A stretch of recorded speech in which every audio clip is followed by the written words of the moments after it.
Hi, it's Kathy Kress again, and I am back with my YouTube channel and on geriatric care management. We are talking about how a geriatric care manager can help a family that is considering having an aging parent move in. And now we're going to talk about financial considerations, which is really important. The first thing is, should you charge room and board? That's a real important consideration because it's an extra mouth to feed. What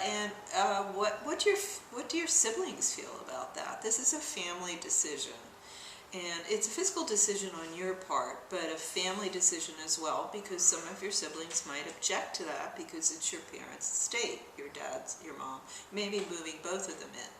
So, should they be doing that? Because not only an extra mouth to feed, but renovations, we'll talk about that, but you've got to, at the very least, renovate your bathroom. It's the most dangerous room in the house. Should your siblings share the cost of that is another legal, financial, question to ask. And you should do all this before a parent even consider saying yes to this, either your parent or yourself. The legal and tax ramifications.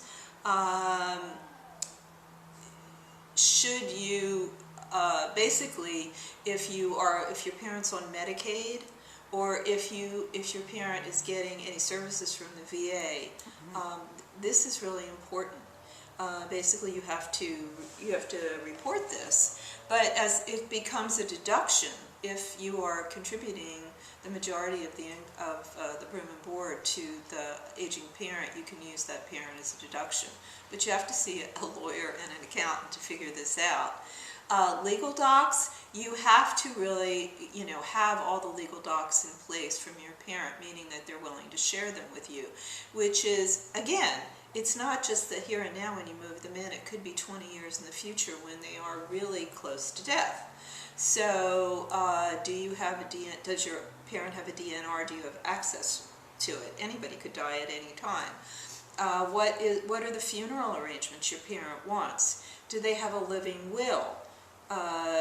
All of that is really important. You have to have those records, and so that needs to be shared. That's part of you being a sibling and a family member anywhere you are, but especially if an older person is moving in. You have to see an elder law attorney to figure this out, not a geriatric care manager, but a geriatric care manager can recommend a good legal elder law attorney in your community. And a geriatric care manager is really good at doing this, because when a geriatric care manager does a geriatric assessment, they do financial. You always do a financial assessment as a geriatric care manager, because I always say you can't give Hyundai services to somebody who wants Jaguar services, and you certainly can't give Jaguar services to somebody who can only afford Hyundai.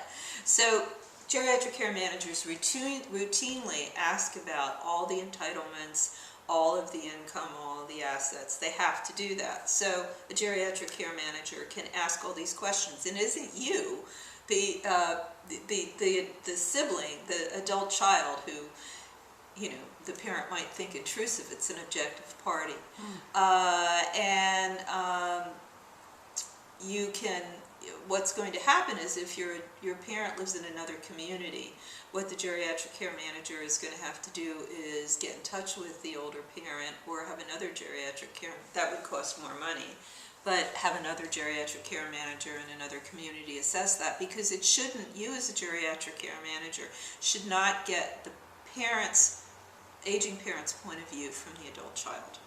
It's really important. You need an objective opinion, because the aging parent can think the wrong thing that the child thinks, and the adult child can think the wrong thing that the aging parent.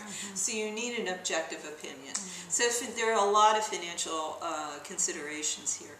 And so I'll see you next time. My website's kathykress.com, and I'll look forward to number 4 in this series.